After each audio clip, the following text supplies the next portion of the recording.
안녕하세요, 마미입니다. 오늘은 2017년 1월 7일 토요일입니다.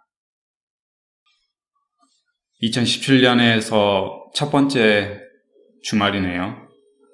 즐겁게 지내고들 계신가요? 저는 아침에 일어나서 저녁이 아닌 아침에 방송을 해보고 있습니다. 며칠 전부터 이런 생각이 들었어요. 밤에만 녹음을 하다 보니까 새벽 늦게까지 편집 작업을 하고 또 다음날 조금 늦게 일어나지고 생활 패턴이 조금 흐트러진 것 같아서 오전에 방송 작업을 하고 오후에 편집을 하고 이런 식으로 해보고 싶다라는 생각이 들었습니다. 그래서 오늘부터는 오전에 지금 방송 작업을 좀 하고 있고요. 아침에 일어나서 아침밥을 먹고 발성 연습을 좀 했어요. 노래를 크게 한 3곡을 불렀더니 목소리가 잘 나오기는 한데 그 발성 연습을 하면서 에너지를 좀 많이 쏟은 것 같아요.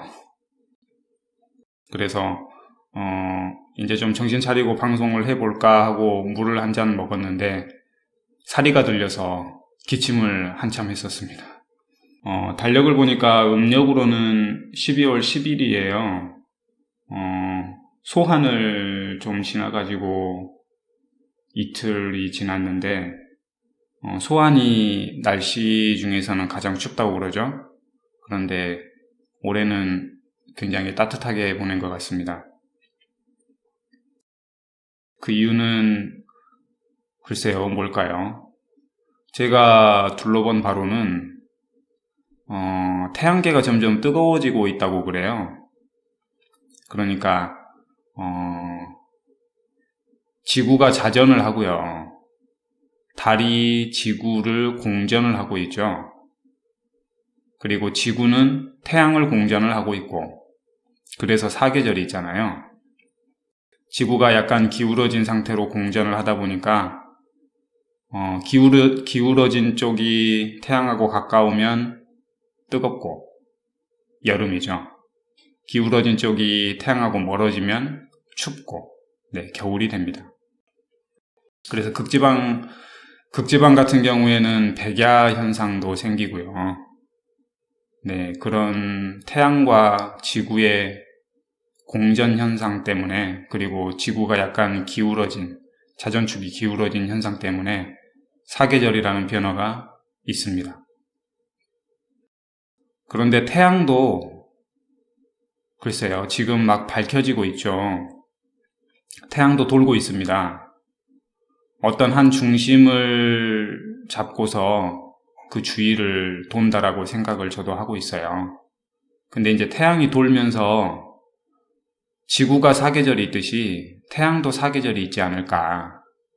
그래서 약간 추울 때도 있고 약간 더울 때도 있고 또 선선할 때도 있고, 지금 그러면은 태양이 약간 뜨거운 쪽으로 이렇게 접어들고 있지 않나. 그래서 태양계 전체가 뜨거워지고 있고 지구에도 온난화 현상이 좀 심해지고 있다라고 생각을 하고 있습니다.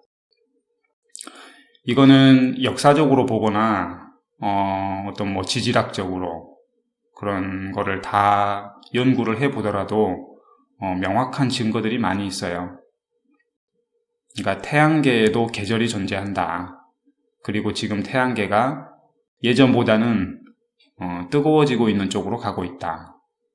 그리고 지구는 현재 빙하기를 겪고 있습니다. 빙하기의 말기라고 생각을 해도 될 거예요. 그러니까 차가워졌다가 점점 따뜻해지고 있는 현상을 겪고 있죠. 불과 몇백 년 전, 불과 얼마 안 된 그런 전에 굉장히 큰 빙하기가 한 번 있었어요. 한강도 굉장히 두꺼운 두께로 얼음이 얼었었고요.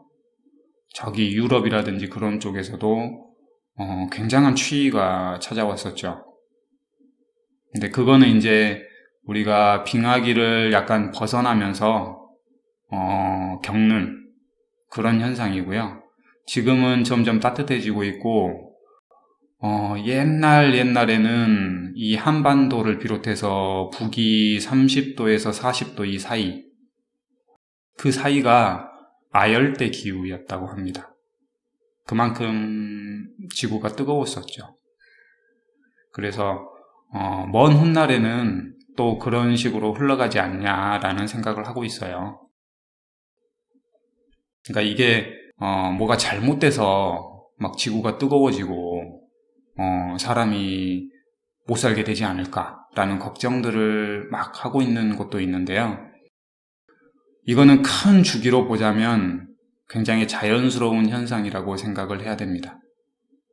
그러니까 미래 500년, 1000년 후에는 우리가 살고 있는 지금 현재 이 위도가 적도와 비슷하게 뜨거워질 수 있다라는 생각을 해야 되고요. 그 정도 뜨거워지면 극지방에 있는 얼음들은 거의 다 녹겠죠. 그러면은 지구는 빙하기를 완전히 벗어난 것이 되게 되고요. 어쩌면 그런 지구가 정상일 수 있다라는 생각도 할 수 있습니다. 그러니까 정상인지 비정상인지를 떠나서 지구와 태양계, 이 우주가 겪는 아주 자연스러운 현상이다라고 생각을 할 수도 있습니다. 그러니까 앞으로는 점점 더 더워지는 현상이 계속 있을 것 같아요. 그래서 그거에 대한 대비책이 전 세계적으로 좀 필요하다고 생각을 하고 있습니다. 세계가 모여가지고 지금 기구가 막 만들어지고 있고 지구촌이 하나가 돼가고 있죠. 이런 현상들은 아주 좋은 현상들입니다. 그래서 선의의 경쟁을 하는 것도 좋지만 선의의 경쟁이기 때문에 많은 발전을 했어요. 근데 그게 이제 싸움으로 비화되지 않고 경쟁, 선의의 경쟁으로서 끝나고 우리 스포츠맨십이 있듯이 경쟁이 끝나면 서로가 격려해주고 할 수 있는 그런 굉장히 고차원적인 국가 간의 신뢰가 좀 있었으면 좋겠고요.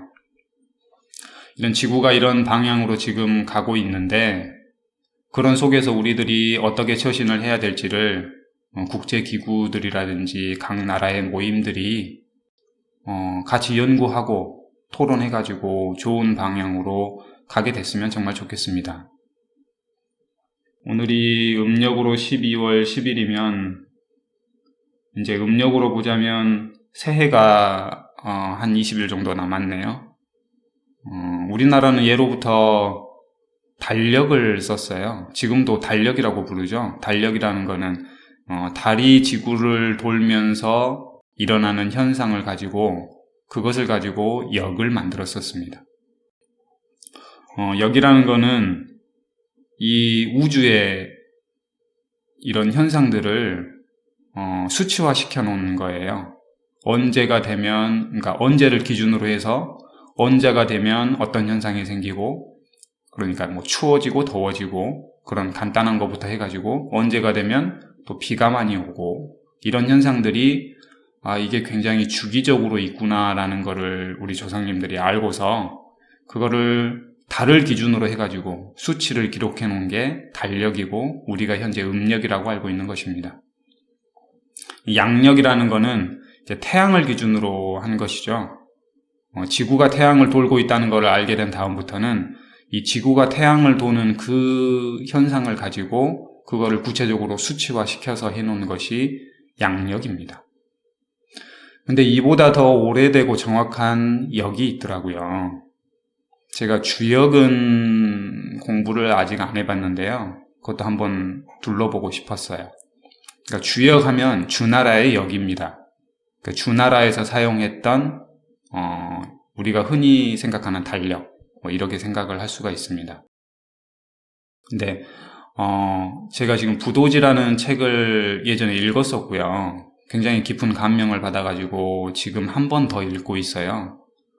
예전에 읽었을 때는 사진을 다 찍어놨습니다. 그만큼 보존 가치가 높았고요. 이거는 좀 기록을 좀 해놔야 되겠다라는 생각이 들어서 사진을 다 찍어 놨었거든요. 그만큼 굉장히 중요한 책이라는 생각이 들었고, 이거를 쓴 사람은 굉장히 큰 깨달음이 있었구나라는 거를 알 수가 있었습니다. 부도지를 검색을 해보면 아마 2권의 책이 나올 거예요. 그 중에서 좀 얇은 책이 있고 두꺼운 책이 있는데 2권 다 읽어봤습니다. 얇은 책, 두꺼운 책 모두 다 굉장히 큰 가르침을 주고 있는데요. 저는 지금 두꺼운 책을 2번째 읽고 있어요. 거기에는 굉장히 광범위한 내용이 들어있고 우리가 참고할 만한 내용이 굉장히 많습니다. 거기에 역이 나옵니다. 역이 나오는데 너무너무 정확해요. 그러니까 지금의 양력, 달력보다 훨씬 더 정확한 역입니다. 예를 들어서 지금의 양력은 1월부터 12월까지가 있고요. 어떤 달은 30일이고 어떤 달은 31일이고 또 어떤 달은 28일이고 이렇죠. 또 음력도 마찬가지고요. 근데 그 역은 개월수가 13개월이에요. 13개월이면서 한 달이 28일로 균등합니다.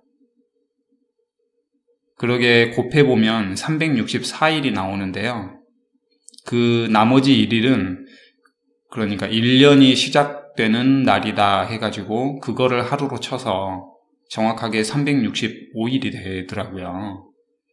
그거를 이제 수학적으로 정확하게 계산을 해보면 지금의 양력과 달력은 몇 년, 몇십 년마다 시간을 거쳐야 되죠. 그만큼 그 역에 비교해 보자면 굉장히 부정확한 역을 지금 사용을 하고 있습니다. 그런데 여기 책에 나와 있는 역은 너무나도 정확해가지고요. 수천만 년의 1초가 틀릴까 말까 합니다. 그만큼 굉장히 정확한 역입니다. 개월수가 13개월이지만 그거를 28일로 균등하게 매달 나눌 수가 있고 또 우리가 지금 컴퓨터, 통신기기들, 이런 전자기기들을 많이 사용을 하고 있는데 그 기기들에서 시간을 자꾸 바꿔야 되는 그런 불편함도 해소가 될 수 있고요. 모든 그런 전자기기라든지 전자기기들이 수천 년 동안 정확하게 움직일 수 있다는 그런 장점이 있습니다. 그래서 이거를 전 세계적으로 한번 연구를 해봐서요. 이러한 역도 있구나. 이게 지금 천문학에서 연구되고 있는 어떤 시간과 연관지어서 이게 만약에 굉장히 정확한 역이다라고 하면 이 역을 도입을 해야 되지 않을까라는 생각을 하고 있습니다. 그러니까 인간이 과학 문명이 발전을 하면서 자꾸 우주가 개척이 되고 있잖아요. 그런 과정 속에서 우리가 예전에 알았던 음력, 또 지금 사용하고 있는 양력, 이제 그거를 뛰어넘어서 정말 정확한 역이 어떤 역인지를 골라서 그 역을 사용을 해보는 게 굉장히 좋을 것 같습니다. 그래서 음력으로 소환을 지난 이틀 후인 오늘 12월, 음력 12월 10일, 양력으로는 1월 7일. 오늘 방송의 주제는요, 이 역이 아니고요. 아침에 어떤 내용을 방송을 할까라고 고민을 하면서요, 이렇게 봤는데 좀 가벼운 주제가 없을까라는 생각을 막 하다 보니까요, 제가 썼던 글들 중에서 행복과 포옹이라는 글이 보였습니다. 세상의 이치라는 그 책의 원고에 나오는 행복과 포옹, 그거에 대해서 오늘은 이야기를 해볼까 합니다. 제 블로그 마마의 이런저런 이야기들, 책 이야기, 책 세상의 이치라는 카테고리에 보시면은요, 행복과 포옹, 세상의 이치라는 글이 있습니다. 2014년 10월 16일에 블로그에 올렸고요. 마지막으로 수정한 날짜는 2016년 1월 9일입니다. 그러고 보니까 딱 1년 전이네요. 그때도 토요일이었네요. 이럴 수가. 이런 우연이 있나. 네. 내용을 한번 보겠습니다. 포옹. 사랑스러운 접촉을 해본 적이 있는가? 좋아하는 사람과 살갗이 맞대어지는 순간, 그 전율을 느끼는 것은 인간이 경험할 수 있는 고차원적인 행복의 감정이다. 이성 간의 접촉뿐만 아니라 생명을 간직하고 있는 모든 것과의 접촉은 가장 진보하고 신뢰할 수 있는 소통이자 언어이다. 우리는 신체를 접촉함으로써 서로 간에 적대적이지 않음을 나타내는 의사표현을 한다. 대표적인 것이 악수이다. 악수는 나에게는 당신을 해칠 무기가 없습니다라는 은유적인 표현이 숨어 있다고 한다. 이처럼 예로부터 신체를 접촉함으로써 서로 간의 신뢰를 다졌다. 네. 악수가 생겨난 계기가요. 예전에 굉장히 인간 사회가 어지러웠던 시기에 서로 간에 너무 믿지를 못하니까요. 만나서 이렇게 손을 잡는 행위로 나는 당신을 해칠 생각이 없어요. 라는 표현을 했다고 합니다. 그때부터 시작된 신체 접촉, 그러니까 낯선 사람과 만나서 신체를 접촉하는 행위가 서로 간의 신뢰를 다지는 행위였다고 그래요. 그래서 국가가 생겨난 다음에도 국가 간의 사람들이 만날 때 악수를 하는 것, 또 이렇게 포옹을 하는 것, 이런 행위들이 거기에서부터 비롯이 되었다고 합니다. 그래서 이 다른 사람의 신체가 나에게 닿았을 때, 또 내가 다른 사람에게 신체 접촉을 요구를 했을 때, 그래서 다른 사람과 나의 신체가 접촉이 되었을 때요.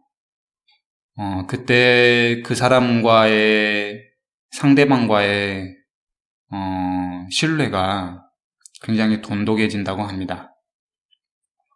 그러니까 신뢰를 쌓고 싶은 사람이 있다면은요, 악수를 한번 청해보세요.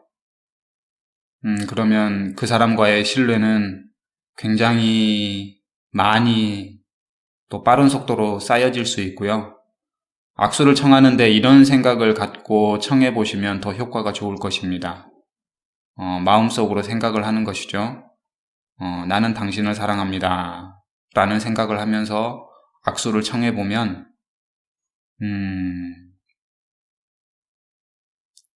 그 악수를 받은 사람과의 관계가 굉장히 좋아질 것입니다.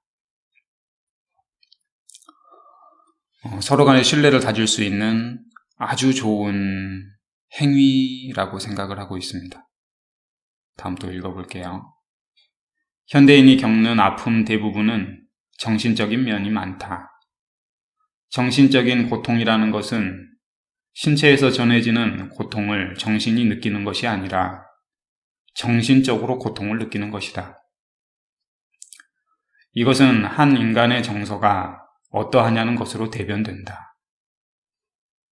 네, 이 말은 우리가 현대인들이 겪는 아픔의 대부분, 신체적으로 겪는 아픔은 그렇게 많이 없습니다. 대부분 정신적인 고통을 겪고 있고 스트레스를 많이 받고 있는데요.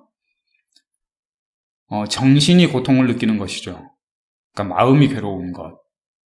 네, 이것은 그 원인을 가만히 분석을 해보면은요, 제가 방송에서 강조했듯이 오감으로서 어떤 것을 받아들이고 있느냐, 그리고 내가 오감으로서 어떤 것을 표현하고 있느냐, 그 표현으로 인해서 다시 그 반작용이 나에게 돌아오고 그걸로 인해서 다시 내가 오감으로 받아들이는 거죠. 그러니까 내가 받아들인 정보가 내 몸을 통해서 다시 밖으로 표현이 되고요. 그 표현된 정보가 다시 다른 사람들 또는 다른 매개체로 인해서 내 안으로 다시 들어오게 되는 것이죠. 그래서 내가 잘못된 정보, 안 좋은 정보들을 자꾸 접하게 되면 그 정보가 제 안에, 몸 안에 쌓여 있어서 그것이 표현이 될 수밖에 없고요. 그 표현이 된 것이 다른 사람들에 의해서 다시 나에게로 표현이 돼서 돌아온다 라는 그런 뜻입니다. 행복한 감정으로 우리가 살아갈 수 있는 거는요, 좋은 정보만을 섭취를 해야 되고요. 또 좋은 정보만을 표현을 해야 됩니다. 그래야만 다시 되돌아오는 정보들도 저에게 좋은 정보로서 인간의 정서를 해치지 않고 함양시킬 수 있는 그런 정보로 되돌아오는 것이죠. 그래서 이것은 한 인간의 정서가 어떠하냐는 것으로 대변된다 라는 것은 지금 한 사람 한 사람의 정서가 어떠하냐, 그걸로써 이 사람들이 얼마만큼의 정신적인 고통을 느끼고 있는지가 대변될 수 있다는 그런 뜻입니다.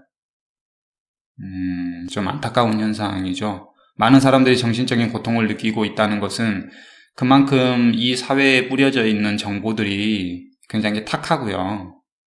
그 탁한 정보들로 인해서 내 안에 쌓여있는 정보가 굉장히 탁해져 있고, 그럼으로써 탁한 기운을 낼 수밖에 없고, 그 탁한 기운을 내므로써 다시 되돌아오는 기운들이 탁해진다. 그래서 악순환을 겪고 있는 것입니다. 그래서 정보 통제를 하자는 게 아니라 방송에서 강조했듯이 이 방송을 맑게 하는 것, 그것이 굉장히 중요합니다. 다음 읽어보겠습니다. 인간이 내리는 모든 판단은 이 정서의 영향을 크게 받는다. 똑같은 것을 경험하더라도 정서가 다른 사람끼리는 그 경험이 다르게 표현되고, 그로 인해 내려지는 판단은 각자가 다르다. 그러므로 이 판단들이 모여서 지금 눈에 보이는 모든 것을 만들어냈다면 현대인이 겪는 정신적인 고통은 다름 아닌 바로 인간의 정서가 만들어냈음을 금방 알 수 있다. 한마디로 인간의 정서가 미래를 좌우한다. 그렇게 받아들여진 정보로서 내 안에서 그 정보들이 쌓여 있어서 표현되는 모든 게 그 정보를 기반으로 표현이 되고 있습니다. 우리가 하는 말, 우리가 부르는 노래, 우리가 만드는 물건, 또 음악을 만드는 것도 물건을 만든다라고 표현을 할 수가 있겠죠. 그것도 만드는 행위니까요. 이런 모든 것들, 나로 인해서 내 오감으로서 표현되는 모든 것들이 나에게 쌓여져 있는 정보로서 표현이 되는 것이거든요. 그러면 지금 정신적인 고통을 겪고 있는 이런 현상들은 전부 다 누군가로부터 인해서 나왔던 정보들이 누군가들에게 입력이 돼서 그걸로 인해서 다시 표현이 계속되고 있어요. 물건이 만들어지고 있고, 말을 하고 있고, 언어로서, 물건으로서, 무슨 음악으로서, 인간이 표현할 수 있는 모든 것으로서 표현이 되고 있죠. 그래서 얼마 전에 그 인공지능과 인간의 바둑 대결이 있었죠. 거기에서 인공지능이 승리를 했는데, 그런 인공지능에게 어떤 정보를 입력하느냐에 따라서 그 인공지능의 발전 방향이 완전히 다르지 않겠습니까? 이런 실험 아닌 실험도 됐었죠. 어떤 그 SNS, 그 소셜 서비스에 인공지능이 도입이 됐었어요. 그래서 인간과의 대화를 할 수 있는 인공지능이었는데, 이 인공지능이 이제 무차별적으로 정보를 받아들였죠. 걸러지는 게 없이. 그래서 그 소셜 서비스를 하는 곳에서 돌아다니고 있는 대화 내용을 전부 다 입력을 받은 거예요. 그래서 이 인공지능이 어떻게 발전이 돼버렸냐면, 가령 굉장히 안 좋은 질문을 해요. 예전에 전쟁에서 있었던 어떤 학살 행위라든지 그런 거에 대해서 질문을 딱 하면은요, 이 인공지능 대답이 정말 가관이었습니다. 정말 끔찍한 말을 하는 거죠. 말도 안 되는 답이 나오는 거예요. 그 이유는 뭐냐면 그 그렇게 생각하는 부류들이 하는 대화 내용을 가감없이 전부 다 입력이 돼버린 거죠. 그래서 우리가 어떤 질문을 했을 때 그런 대답이 나오게 된 것입니다. 그래서 그거를 만든 쪽에서 초기화를 시켰다고 그래요. 그래서 다시 교육을 똑바로 시켜가지고 다시 내놓겠다. 뭐 이런 기사를 봤습니다. 그만큼 이 어떤 정보를 받아들이냐에 따라서요, 인간의 정서가 바뀌어버립니다. 그렇죠. 교육을 어떻게 시키느냐에 따라서 인간은 완전히 달라질 수가 있습니다. 인간이 내리는 모든 판단은 그 받아들여진 정보로서 그거를 기반으로 해서 결론을 내리게 되죠. 그래서 인간의 정서가 미래를 좌우한다는 말이 그 말입니다. 어떤 정보를 받아들여서 내 정서가 지금 어떤 상태인지 그 상태로서 나의 모든 일신상의 행위가 결정이 되고 있거든요. 그래서 지금부터서라도 내가 어떤 것을 받아들일지를 잘 생각을 해야 됩니다. 그게 자신의 인생을 결정짓고요. 자기 주변에 있는 사람들의 인생을 결정짓습니다. 근데 자꾸 안 좋은 것만 받아들이게 된다면 자기의 인생은 물론이고요. 자기 주변에 있는 사람들 인생에도 흠집을 계속 내게 되죠. 결국에는 어떻게 되냐면 제가 말했던 필터의 작용에 의해서요. 정서가 순화가 돼서 좋은 쪽으로 흘러가거나 아니면은 버려지게 되겠죠.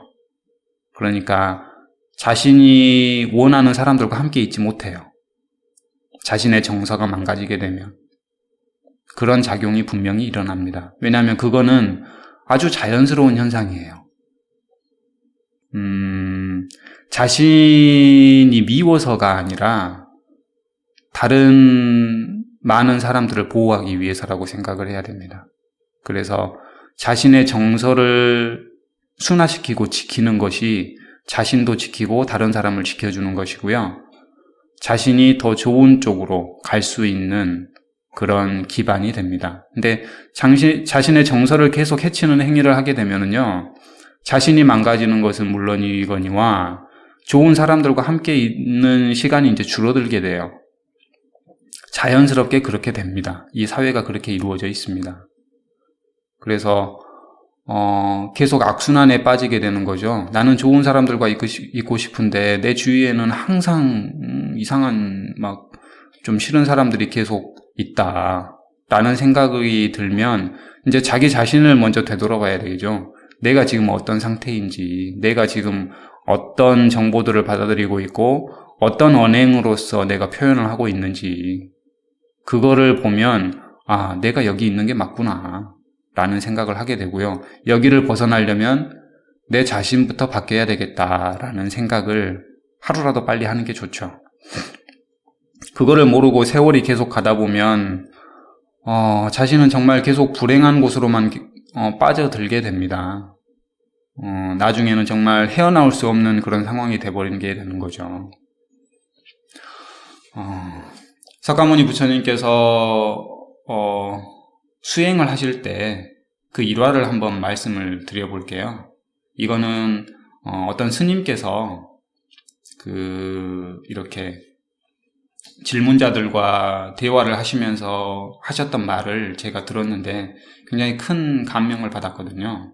그 내용이 뭐였냐면 부처님께서는 자녀가 있었죠. 라울라라는 자녀가 있었는데 이제 그 자녀가 아주 아기 때 출가를 하셔가지고 고행을 하셨잖아요. 근데 그 고행을 하고 딱 돌아왔더니 이제 라울라라는 그 아들이 어린 아이가 돼가지고 걸어다니고 말을 할 수 있는 나이가 됐어요. 그래서 이제 부처님의 예전 부인이셨던 그분이 그 아들에게 부처님한테 가가지고 상속을 받아라 라는 그런 말을 했어요. 그래서 라울라가 이제 아버지인 부처님한테 가가지고 상속을 해주십시오 라는 그런 말을 했는데, 그때 이제 제자들을 부처님이 보면서 이 아이를 출가를 시켜라 라고, 그렇게 그러니까 수행자의 길을 가게끔 그렇게 해라 라는 명령을 하셨다고 해요. 그래서 수행을 이렇게 하고 있는데 라울라가 말을 잘 안 듣고요, 좀 삐뚤어지는 그런 현상을 보였대요. 그래서 어느 날 라울라를 불러가지고 이제 이야기를 하는데, 그때 당시 풍습으로는 수행자에게 발 씻을 물을 이렇게 대접을 하는 게 굉장히 큰 공양이었다고 그럽니다. 그러니까 맨발로 많이 다녔기 때문에 발 씻을 물을 이렇게 드리는 게 좋은 그런 어떤 배려라든지 이런 거였다고 그래요. 그래서 라울라가 이제 그 부처님 아버지 발 씻을 물을 세숫대야에 딱 이렇게 받쳐서 올리고, 그렇게 이제 부처님이 발을 딱 씻으신 다음에 이제 라울라에게 교육을 하기 위해서 이런 말을 하셨다고 그래요. 이 물을 마셔라. 그러니까 라울라가 안 먹겠다고 그러겠죠, 당연히. 네. 아무리 아버지고 부처님이실지라도 발을 씻은 물인데 그걸 어떻게 마시겠습니까? 그래서 안 먹겠다고 그랬어요. 그러면은 이 세숫대야를 다시 비운 다음에 거기에 밥을 먹어라. 밥을 담아서 먹어라. 또 당연히 안 먹겠다고 그랬겠죠. 그래서 부처님이 그 세숫대야를 이렇게 내던지시면서 이런 말을 했다고 합니다. 그릇이 더러워지면 이렇게 버려진다. 그래서 너 자신이 지금 너 자신의 그릇을 자꾸 더럽게 만들고 있지 않느냐. 그렇게 계속 더럽게 만든다면 결국에는 이렇게 세숫대야처럼 버려질 것이다 라는 말을 했다고 합니다. 그래서 그때 라울라가 큰 깨달음을 얻고요, 아주 수행자의 길을 잘 걸었다고 합니다. 부처님께서도 그런 말씀을 하신 거죠.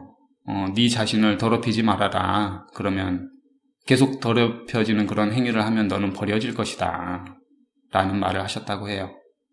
저도 그거를 듣고서 굉장히 큰 감명을 받았고요. 자기 자신이 자신을 해치는 행위, 그 행위는 안 좋은 정보를 계속 입력을 시키는 것입니다. 그러면 결국 자기 자신의 그릇이 더러워지게 되고요. 그 더러워진 그릇은 그 누구도 사용을 하려고 하지 않습니다. 그래서 버려지게 되죠. 그 그릇을 깨끗이 할 수 있는 것은 어떤 것일까요? 이제 열심히 닦아야 되겠죠. 만약에 조금 더러워져 있다면 좋은 깨끗한 물을 붓고 해가지고 열심히 그래야만 그 그릇이 깨끗해질 수 있습니다. 그러니까 이거를 바꿔 말해본다면 좋은 정보를 입력을 시켜줘야 되죠. 자기 자신에게, 자신의 몸과 마음에게 좋은 것만 계속 입력을 시켜주는 것입니다. 그게 자기 자신을 닦는 길이죠. 그래서 좋은 것만 먹고, 좋은 것만 입고, 좋은 것만 듣고, 좋은 것만 보고, 이런 오감으로써 좋은 것만 받아들여야만 자기 자신의 그릇이 계속 깨끗해지는 것입니다. 그래서 다른 나보다 더 깨끗한 사람들과 이제 친해질 수도 있고요. 내가 그 사람에게 나는 당신을 사랑합니다 라고 악수를 청했을 때 상대방이 흔쾌히 그 악수를 받아줄 수도 있죠. 근데 그릇이 더러운 사람은 아무리 내가 당신을 사랑합니다 하고 가까이 가서 악수를 청하려고 해도요, 그런 작용이 안 일어납니다. 일어나더라도 상대방이 도망가 버리죠. 그런 현상을 겪는 사람들은 그 상대방을 탓할 게 아닙니다. 그 상대방을 탓하고 욕하면서 다시 또 자기 자신이 더러워지게 되죠. 그래서 상대방을 탓할 게 아니라 내 자신이 이렇게 다가가지 못할 정도로 지금 내 그릇이 더러워져 있구나. 그래서 이 그릇을 좀 깨끗하게 해야 되겠다라는 마음을 먹어야 됩니다. 그리고 그렇게 외면했던 상대방은 이제 그 사람을 보면서 저 사람이 만약에 나에게 따뜻하게 그렇게 악수를 받아주고 웃음을 보여준다면 내가 이제는 내 그릇을 많이 깨끗하게 했구나 라는 그런 기준점으로 삼을 수 있을 것입니다. 다음 또 읽어보겠습니다. 필자는 인간의 정서에 도움이 되는 오감을 좋게 하는 것에 대해 여러 가지로 말했었고 앞으로도 이것에 관해 강조하고 싶다. 이 방향이 인류를 살리는 길이기 때문이다. 작가 한 명이 전 인류를 살리지는 못하더라도 최소한 그 방향과 첫걸음은 만들어낼 수 있다고 생각한다. 이것에 모두가 동참하기를 정말로 바란다. 우리는 사회라는 공동체에서 살고 있으므로 나의 정서가 다른 사람에게 영향을 주고 그 다른 사람이 또 다른 사람과 나에게 영향을 돌려준다.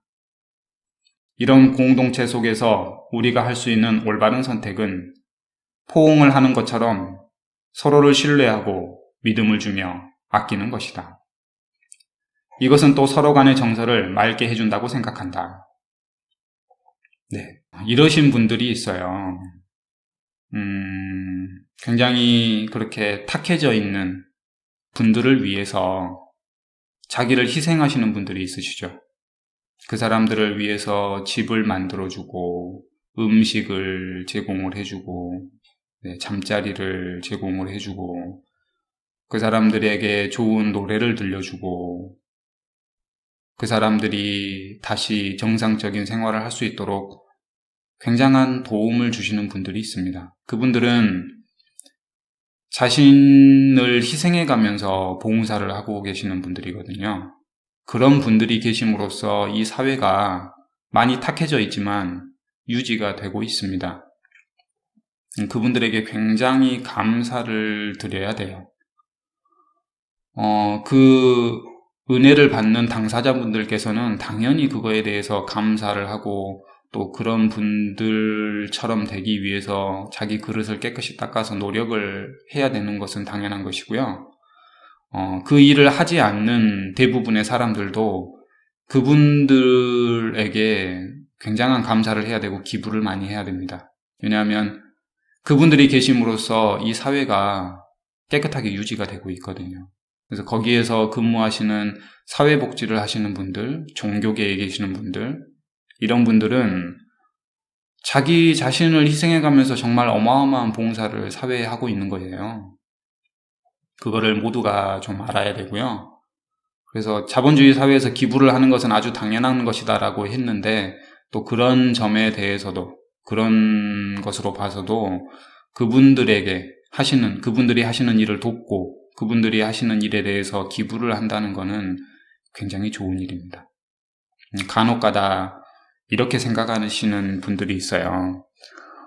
내가 열심히 노력해가지고 번 돈인데 어떻게 저런 사람들을 위해서 그냥 공짜로 주냐? 저건 아까운 행위다 라는 생각을 하고 있는데 그거는 세상의 이치를 너무나 몰라서 그런 것입니다.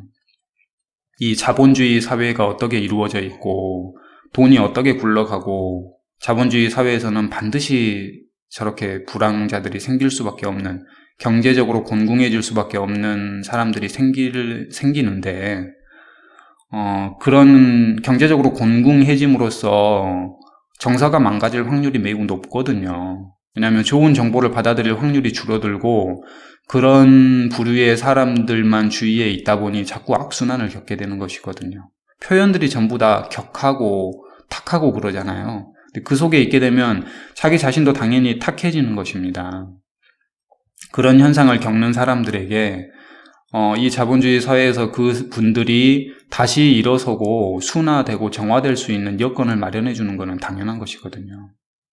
그래서 사회복지를 하고 그분들이 다시 올라설 수 있는 사다리를 만들어주고 정화할 수 있는 어떤 기관을 만들고 네, 그런 일을 지금 국가에서는 제대로 못하고 있고요. 어떤 사회복지시설이라든지 이런 종교계, 정말 자기 자신을 희생해가면서 하시는 분들이 하고 계시는데, 그분들에 대해서 기부를 하고 우리가 자본을 대주는 거는 정말 너무도 당연한 행위거든요.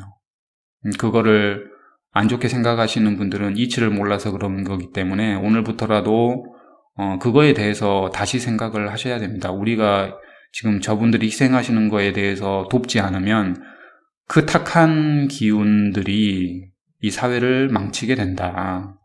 그거는 그분들이 나빠서가 아니라 그것도 자연스러운 이치인 것입니다.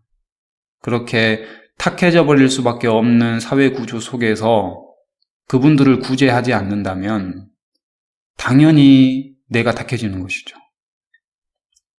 그래서 이 탁해져 있으신 분들이 비정상이 아니라 이 사회 구조와 이 세상의 이치가 지금 그렇게 돼버렸거든요. 근데 그거를 바꿀 수 있는 것도 우리들 인간이기 때문에 법과 제도로서 또 사회 규범으로서 그거를 반드시 정화를 시켜야 됩니다. 그래야만 그분들도 좋아지게 되고요. 나도 안전해질 수도 있고요. 우리의 후손들, 아이들도 대대로 안전하고 평화롭고 행복하게 깨끗하게 살 수가 있는 것입니다. 이런 이치를 꼭 사람들이 아셔서 세상이 좋아졌으면 좋겠습니다. 다음 읽어보겠습니다. 누군가 있다면 서로 악수를 청해보자. 가족, 지인, 연인끼리는 포옹하자. 하루에 한 번 이상 시도하는 이런 행동이 자신과 주변 사람에게 가장 긍정적인 정서를 만들어갈 것이고, 이 때문에 우리는 좀 더 청결해지려는 생각과 공동체적으로 진보된 생각을 하게 된다. 이는 인류를 포함한 지구 공동체에 순기능을 돌게 하여 우리의 안락하고 행복한 삶을 보장하게 될 것이다. 네, 여기까지입니다. 자신과 주변 사람에게 가장 긍정적인 정서를 만들어갈 것이고, 네, 자신과 주변 사람에게 가장 긍정적인 정서를 만들어갈 수 있는 게 무엇인지 그거를 항상 생각을 해야 됩니다. 그리고 자기보다 못한 사람들을 위해서, 자기보다 불행에 처한 사람들을 위해서 우리가 어떤 것을 해볼 수 있는지를 항상 생각을 그래야만 자기 자신뿐만 아니라 자신의 자녀들, 후손들도 평안하고 행복하게 살 수 있고요. 이렇게 더불어 살아가려는 생각을 꼭 가져야만 이 사회가 좋아질 수 있습니다. 이제 여기에서 이런 생각들을 자꾸 하게 되다 보면요, 자꾸 이제 벽에 부딪히는 경우가 있어요. 만약에 그렇게 계속 서로가 좋게 해주고 잘만 지내다 보면 지금도 인구가 많은데 인구가 폭발해버리지 않겠나. 그렇게 불행해지고 그렇게 돼버리는 그런 현상이 인구를 조절하는 행위라고 생각을 해보면 어떠냐. 그렇게 생각을 하는 사람들도 있을 수 있습니다. 왜냐하면 정책을 만들어가고 이 국가라든지 이 세계를 운영을 하는 그런 입장에 있다 보면은요, 이제 굉장히 큰 생각들을 해야 되거든요. 근데 그 큰 생각들을 하는 것에 있어서 그런 현상마저도 자연스러운 현상이라고 생각을 해버릴 수도 있는 것이죠. 근데 그거는 결코 틀린 말입니다. 틀린 생각이고요. 지금 현재 이 상태가 옳지 않은 게 너무나 많습니다. 근데 그게 이제 그런 상태 속에서 지도자가 되고 세상을 이끌어가는 사람, 지도층이 되다 보니까 그게 마치 자연스러운 현상인 양 인식이 되어버린 거죠. 어렸을 때부터, 아니면 아무리 역사책을 뒤져봐도 먼 과거로부터 현재까지 다 그런 현상이 있다면 이거는 자연스러운 현상이 아니냐라고 결론을 내릴 수가 있는데요. 그거는 제가 생각했을 때는 완전히 틀린 이야기입니다. 그러니까 자연스러운 현상이 아니라는 거죠. 하다못해 육식동물이 다른 동물을 잡아먹는 행위도요, 정상적인 행위가 아닙니다. 그거를 너무나 오래전부터 봐왔고 그렇게 역사에 기록이 되어 있기 때문에 그게 당연한 것이다 라고 생각을 할 수가 있는데요. 이 세상의 이치로서 그거를 봐보자면 그거는 결코 자연스러운 행위가 아닌 것입니다. 그러니까 우리는 항상 먹고 마셔야만 생명을 유지할 수 있기는 한데요, 그 현상마저도 자연스럽지 않을 수 있습니다. 그러니까 먹고 마시지 않아도 생명을 유지할 수 있다는 것이죠. 그런데 너무나 오래된 과거부터 먹고 마시면서 생명을 유지해 올 수밖에 없는 상황이 돼버렸기 때문에 우리가 그거를 너무나 자연스럽게 그게 정상인 양 인식을 하고 있다는 것이죠. 이것은 앞으로도 굉장히 많은 연구가 필요한 것인데요. 제가 생각을 했을 때는 지금 지구상에 펼쳐지고 있는 양육강식의 이런 인식, 이거는 굉장히 틀린 인식입니다. 언제부턴가 이게 잘못돼 버렸어요. 그러니까 육식동물도 육식을 하지 않아도 되는 상황에서 살았었고요. 인간도 그렇게 먹지 않아도 되는 상황에서 살았었습니다. 그런데 어느 순간 그런 이치가 틀어져 버렸어요. 그래서 그 작은 틀어짐 때문에 지금 많이 잘못돼 버린 거죠. 너무 깊게 지금 너무 높이 올라가 버린 거고요. 좀 내려와서 이야기를 하겠습니다. 너무나 많은 연구가 필요한 것이고요. 다음에 이야기할 기회가 있을 거예요. 이제 인간의 인구 이야기를 했었죠.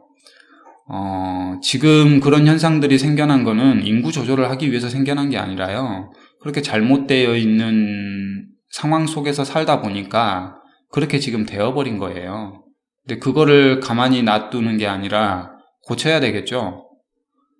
정상용으로 돌려야 됩니다. 인간이 인간의 정서를 가지고 행복하게 살아갈 수 있는 그런 여건을 지구에서 만들어야 돼요.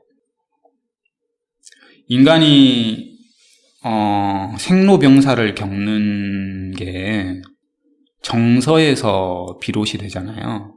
정서에서 비롯이 됩니다, 모든 게. 그 정서 때문에 자신이 살고 늙고 병들고 죽고 하거든요. 그러면 그 정서가 올바르다면 결코 늙거나 병들거나 죽지 않습니다. 인간의 신체는 아직도 베일에 쌓여 있어요. 다 풀지를 못했어요. 그러니까 노화 현상을 겪는 것마저도 정확하게 왜 노화 현상을 겪는지를 모르고 있습니다. 또 모든 사람의 유전자가 거의 99.99% 비슷하지만 그 사람들이 생김새가 다 틀리다는 것도 과학적으로 정확히 왜 그런지를 밝히지 못하고 있습니다. 동물도 마찬가지죠. 동물이 다 비슷해 보이지만 같은 종이라도 자세히 들여다보면 저마다의 특색이 다 있어요. 그게 왜 그런지를 과학적으로 정확하게 밝히지를 못하고 있습니다. 그만큼 우리는 과학 문명의 발전 속에서 살고 있지만 아직은 과학 문명이 기초 단계라고 봐야 됩니다. 너무나 안 밝혀진 내용들이 많이 있죠. 그런 속에서 살아가고 있는 우리가 지금 우리가 살고 있는 이 사회가 정상 같지만 결코 정상적이지 않다. 그리고 이것은 과정도 아니다라고 저는 결론을 내렸어요. 그러니까 많이 잘못되어져 있는 속에서 너무나 오랫동안, 그러니까 수천 년, 수만 년 동안 살아온 것이죠. 그래서 마치 이게 정상인 양 인식을 하고 있습니다. 제가 지금 대표 이미지로 쓰고 있는 이 동물들의 모습을 보면요. 사자, 하마, 기린, 원숭이, 이런 작은 동물과 큰 동물, 육식 동물과 초식 동물이 같이 어깨 동무를 하면서 막 웃고 있어요. 저는 이게 과연 가능할까라는 의문이 들었었어요. 이거를 색칠을 해보면서. 근데 이제 여러 가지 정보들을 이렇게 보는데 거기에서 그런 강의를 봤어요. 육식동물이 육식을 하지 않았었다. 예전에는. 그런데 그 주식으로 먹는 그 주식이 사라져버림으로써 육식을 할 수밖에 없었다. 왜냐하면 살기 위해서. 그래서 그거에 대한 실험 결과로서 어떤 거를 내놓은 게 있었죠. 어떤 한 종이 있었는데 그 종은 이것만 먹더라.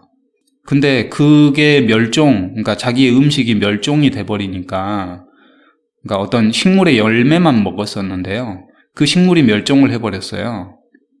그러니까 갑자기 그 식물의 열매를 먹던 이 종이 다른 생명체, 그것도 어떤 한 특정 부위만 먹는 거예요. 다른 생명체를 해칠 수밖에 없는 상황이 돼버린 거죠. 근데 그 부위를 이렇게 연구를 해봤더니요, 정말 깜짝 놀랄 만한 그런 연구 결과가 나왔습니다. 그게 뭐냐면 그 부위의 성분이 그 열매의 성분과 똑같다는 것이죠. 그래서 그 종은 자기의 생명을 유지하기 위해서 그 영양분이 필요한데 그 영양분을 주는 식물이 멸종을 해버렸기 때문에 그 영양분을 갖고 있는 동물을 해치게 되는 것입니다. 그럼 지금 인간이 원래는 아무것도 먹지 않아도 살 수가 있던 그런 상황에서 갑자기 어떤 영양분을 섭취를 해야만 되는 상황에 빠져버렸다면 당연히 그 영양분을 섭취하기 위해서 노력을 하겠죠. 네, 바로 그것입니다. 우리가 앞으로 풀어야 될 문제일 수도 있습니다. 지금 인공지능의 발전과 더불어서 기계들이 많이 발전을 하고 있어요. 기계들이 발전을 하면서 로봇이 만들어지고 있죠. 그래서 인간이 했던 행위들을 로봇이 지금 대체를 하고 있는데요. 그 중에서 가장 주목할 만한 내용이 좀 있습니다. 그게 뭐냐면 인간의 정서를 해치는 직업들을 대체를 하고 있어요. 그 중에 대표적인 게 도살장에서 근무하시는 분들. 네, 이거를 로봇이 대체를 하고 있습니다. 그게 뭐냐면요, 이걸 어떻게 받아들여야 되냐면 인간의 정서를 해치는 행위, 네, 그게 전부 다 잘못된 행위들입니다. 근데 어쩔 수 없이 지금 하고 있는 것이죠. 우리는 다른 동물을 도살하지 않고서도 충분히 살 수 있습니다. 그래 왔었습니다. 그런데 어느 순간부터 그렇게 다른 동물을 해칠 수밖에 없는 그런 상황에 돼버린 거죠. 그 영양분을 섭취하지 않으면 생명을 유지할 수 없게끔 되어버린 거예요. 그러다 보니까 그 행위를 할 수밖에 없었고요. 그러다 보니까 그 행위를 하는 사람들은 정서가 계속 해쳐질 수밖에 없고요. 그 해쳐진 정서로서 자신이 늙고 병들고 죽는 것입니다. 그렇다면 만약에 그게 문제라면 그거를 바꾸면 인간은 불로장생할 수 있는 것이죠. 인간의 생로병사가 과학적으로 증명이 안 됐어요. 근데 우리가 배운 지금까지 현재까지 밝혀진 바로는 인간의 신체는 완벽합니다. 그러니까 생각하고 움직이고 이런 행위뿐만 아니라 어떤 약간의 독소가 있으면 그거를 다 걸러버리고요. 세포가 소멸되면 다시 생성이 되고요. 또 어렸을 때부터 어른이 될 때까지 세포 분열이 막 돼가지고 성장을 하지만 어느 정도가 되면 그게 조절이 돼서 이제 더 이상 크지 않죠. 그 이유는 지금의 중력으로서 이 정도의 신체가 가장 적당하거든요. 공룡처럼 만약에 계속 커져버리고 아주 큰 생명체가 돼버린다면 지금의 중력으로서는 살아갈 수가 없거든요. 그렇기 때문에 이 적당한 신체를 유지하는 그야말로 완벽한 어떤 창조물, 네. 진화론을 믿는 분들은 어떤 진화물, 그 생명체가 인간이거든요. 그리고 동물이고요. 또 식물이고요. 근데 그 인간, 그 완벽한 생명체가 늙고 병들고 죽는다면 그게 이상한 거거든요. 그게 이상한 것입니다. 근데 우리는 너무나 오래전부터 인간이 늙고 병들고 죽는 거를 봐왔기 때문에 그거를 당연하게 생각을 하고 있어요. 근데 이게 만약에 당연하지 않다라는 결론을 내리고 그 원인을 찾다 보면은요, 그 원인은 지금 이 세상에 깔려있는 거의 모든 게 원인입니다. 그렇게 서로 경쟁할 수밖에 없고요. 영양분, 살기 위해서 발버둥을 치고 있는 그런 상황이죠.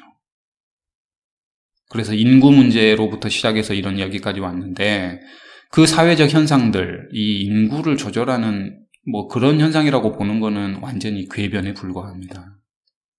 그래서 문제를 푸는 거는 제가 말했던 그 부분부터 풀어야 됩니다. 지금 지구상에 일어나고 있는 모든 문제들은 거기에서부터 비롯이 됐어요. 뭔가가 잘못돼 버려서 그 잘못된 것 때문에 인간이 또 다른 동물들이 어떤 먹이 사슬이라든지 이런 게 변화가 생겨버렸고요. 그로 인해서 경쟁이라는 게 돼버렸고, 동물을 해쳐야만 되는 그런 상황이 돼버렸고, 네, 그런 것 때문에 지금 이 사회가 문명이 이런 쪽으로 발전이 돼버렸다. 그래서 전 세계에서 전쟁이 끊이지 않고 있고, 그렇죠. 불행한 사건, 사고들이 많이 일어나고 있습니다. 그 모든 게 다 인간의 정서를 해치는 행위죠. 네. 뭐 싸우고 때리고 뭐 이렇게 하는 게 전부 다 인간의 정서를 해치는 거 아니겠습니까? 근데 그런 행위가 있기 때문에 자기 자신을 보호하기 위해서, 자기 가족과 또 국가를 보호하기 위해서 그런 행위를 또 배우고 익힐 수밖에 없죠. 그런 악순환에 빠져 있는 게 현재의 인간 사회다. 세상이라는 것이죠. 그러면 이거를 좀 바꿔야 되지 않겠냐라는 게 제 주장입니다. 그나마 이렇게 정서를 지키고자 노력을 하는 사람들, 아까 말했던 그 불행한 사람들을 위해서 자기 자신을 희생해가면서 그렇게 봉사를 하고 있는 종교계라든지 사회복지에 근무하시는 그분들이 계시기 때문에 이 사회가 유지가 되듯이 이렇게 정서를 지키려는 사람들, 그렇죠. 아무리 그렇게 폭력적이고 안 좋은 게 많이 있더라도 인간의 정서를 지키기 위해서 노력하시는 분들이 너무나 많죠. 사회에 돌아다니다 보면 정말 많이 있지 않습니까? 거기도 또 종교계가 포함이 되고, 뭐 사회복지 하시는 분들은 당연히 그런 감성, 정서를 가지고 있으니까 그런 일을 하실 테고, 그러신 분들, 그 폭력에 무저항으로 대항하는 그러신 분들, 전쟁을 반대하고 평화를 사랑하는 그러신 분들, 어떤 적십자사나 이런 그렇게 포탄이 떨어지는 속에서도 사람들을 구해주기 위해서 거기에 파견하고 그렇게 봉사하시는 분들, 이런 분들이 실질적으로 이 세상을 유지를 하고 계시는 분들입니다. 그렇다면 어떤 그런 공권력이라든지 군대라든지 이런 거를 움직여서 그 에너지를 많이 얻으려는 행위를 하는 사람들, 그렇죠? 그거는 이 세상을 망치고 있는 행위라는 것입니다. 제가 내린 결론으로 보자면 그게 옳습니다. 그 말이 옳습니다. 그렇게 국익을 위해서 또 자기 자신과 가족과 국가를 위해서 전쟁을 하고 폭력을 휘두르고 그런 행위들이 어떻게 보면 에너지를 섭취를 해야 되는 당연한 행위겠지만 이 세상을 망치고 있는 행위죠. 그래서 다 같이 나누고자 하는 이런 게 되면 인구가 폭발되지 않겠냐라는 질문. 네, 거기서부터 시작이 됐었죠, 이야기가. 그런 질문을 하는 게 이제 이상하게 돼버리지 않겠습니까? 제가 말한 이론으로 보자면.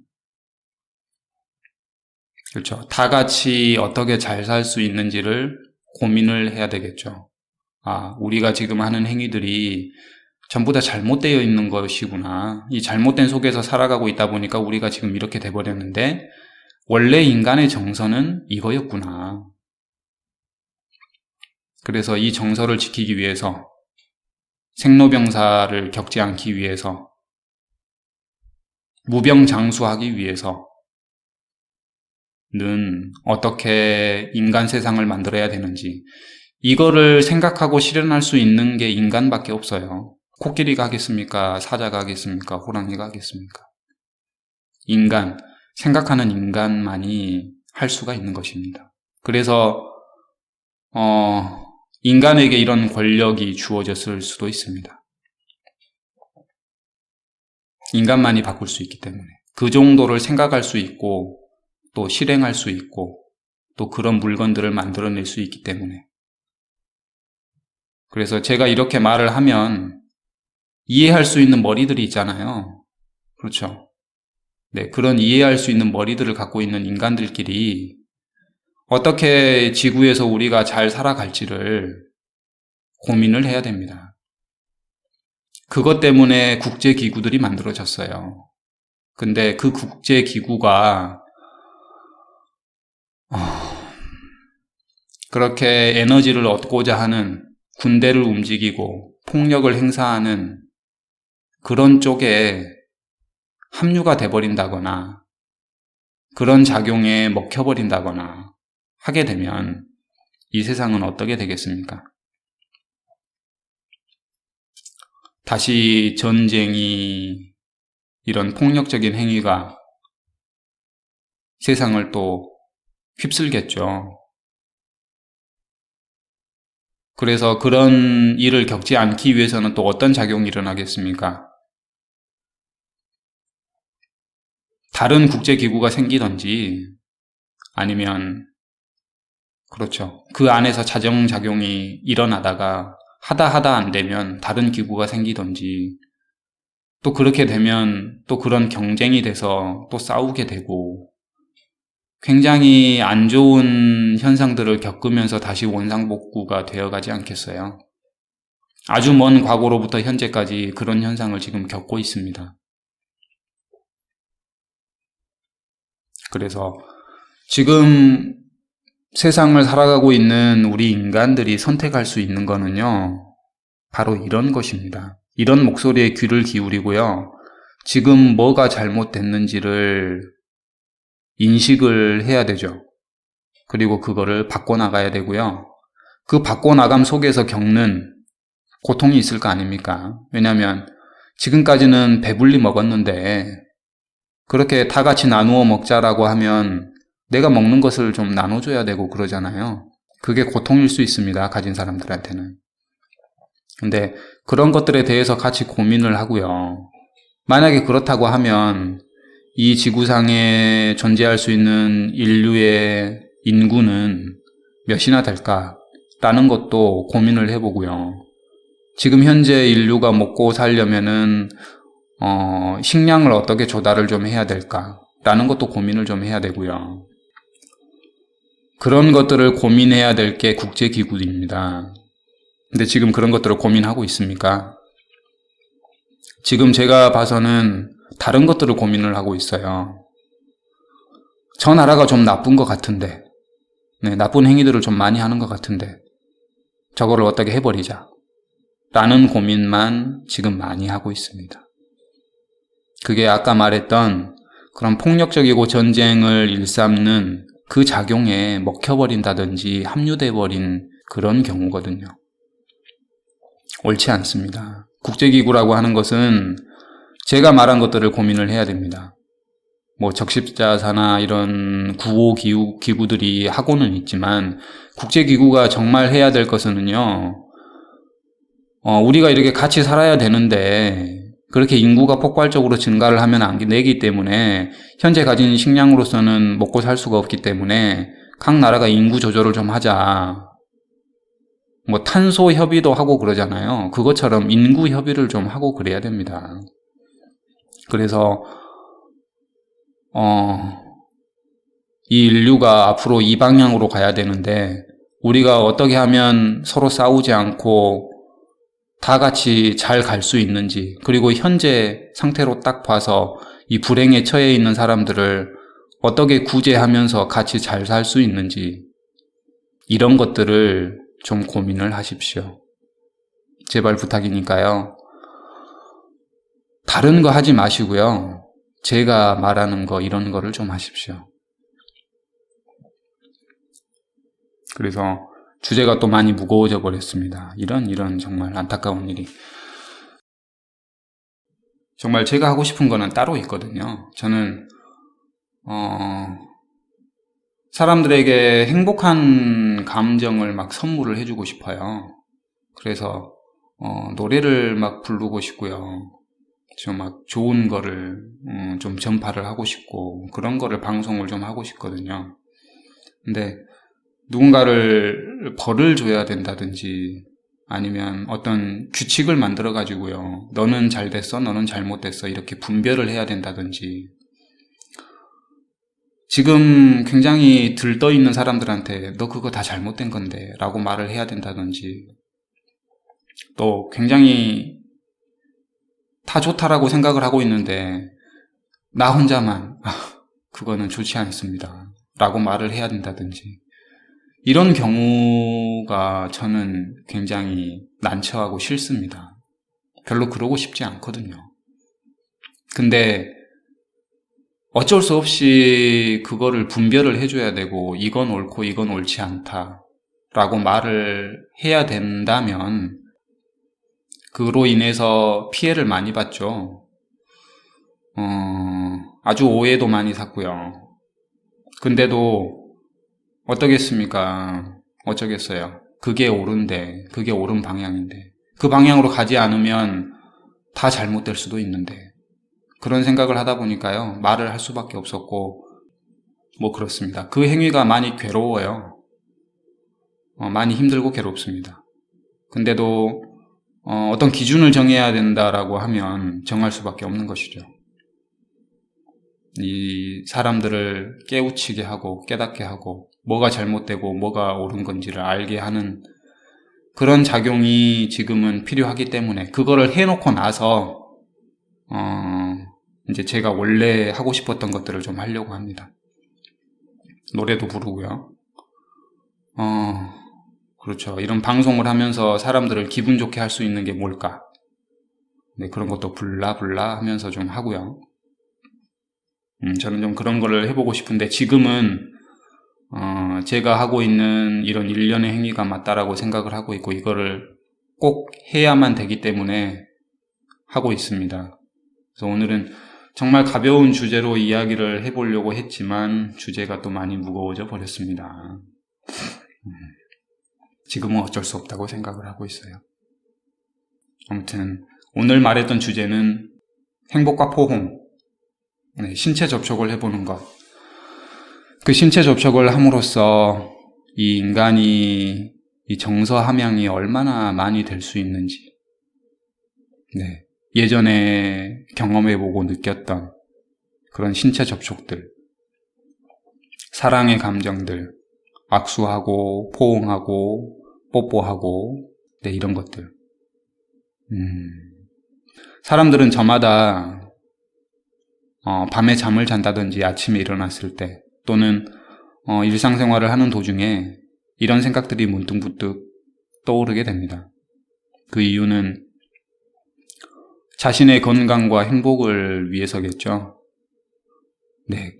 그런 생각들이 자신의 에너지를 충전을 시켜줄 수 있고요. 행복한 감정으로 이끌 수 있거든요. 근데 이제 너무 그거에만 빠져 있어도 안 되겠지만 그런 생각들을 일부러 물리칠 필요도 없습니다. 전부 다 자기 자신이 지금 하고 있는 생각들은 자기 자신에 의해서 일어나는 생각들이거든요. 그래서 좋은 정보만 받아들이는 사람들이 정말 행복에 겨워하는 생각들을 할 수 있게 되고요. 또 그런 상태가 되면 자연스럽게 그런 반작용들이 생기지 않습니다. 이 이치는 아마 직접 경험을 해봐야만 알 수 있으실 것 같아요.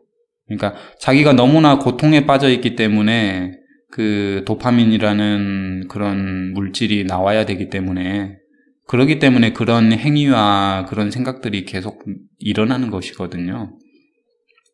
근데 이제 자기가 고통에 빠져 있지 않으면 그런 도파민이라는 그런 생리 활성 물질이 안 나와도 되기 때문에, 그렇죠. 세로토닌이라는 그거죠. 도파민과 아드레날린을 조절을 해가면서 자기 자신의 신체를, 그런 호르몬을 조절을 하면서 유지를 하는 것이죠. 그러니까 그런 작용이 이 세로토닌의 작용이 제대로 일어날 수가 있습니다. 근데 너무나 고통 속에 빠져 있다 보면 그 작용이 이제 묻혀버리죠. 도파민이 많이 생성이 돼야 되기 때문에 이제 자꾸 그런 쪽으로만 생각이 드는 것입니다. 도파민 생성이 많이 되는 쪽이죠. 많이 먹는다든지, 어떤 쾌락에 빠진다든지, 술을 많이 찾는다든지, 그런 쾌락 쪽으로, 재미있고 그런 흥미있는 쪽으로만 계속 생각이 쏠리게 됩니다. 그거는 신체적으로 보자면 이 신체가 자신을 유지하기 위해서 일어나는 어쩔 수 없는 현상들입니다. 그래서 그 사랑의 감정들, 포옹의 감정들, 신체 접촉의 감정들이 자꾸 많이 일어난다고 해서 그게 결코 안 좋은 게 아니라요. 그만큼 자신이 지금 정서가 메말라져 있다라고 결론을 해야 됩니다. 그러면 이 정서를 안 메마르게, 촉촉하게, 그리고 행복하게 하려면 무엇을 해야 될지를 또 자기 자신이 다 알고 있어요. 그 중에서 제가 오늘 말했던 행복과 포옹, 정말 다른 사람에 다가가서 반갑습니다 하고 악수를 청하는 이런 행위, 또 그게 만약에 안 된다고 하면은 상처를 받겠지만 그 상처는 나로 인한 것이기 때문에 내가 또 어떻게 이거를, 내 그릇을 깨끗이 해야만 이게 될까를 생각해보는 그런 시간을 가졌으면 좋겠고요.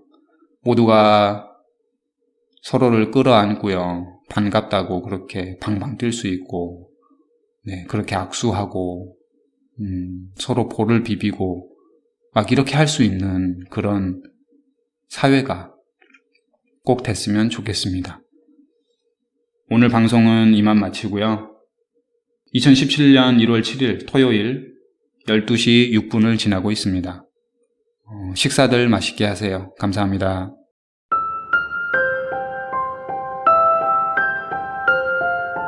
마미아의 이런저런 이야기들 도움이 되셨나요?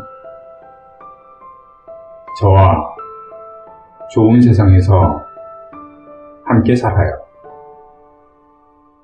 앞으로 펼쳐질 이야기들을 기대해 주세요. 감사합니다.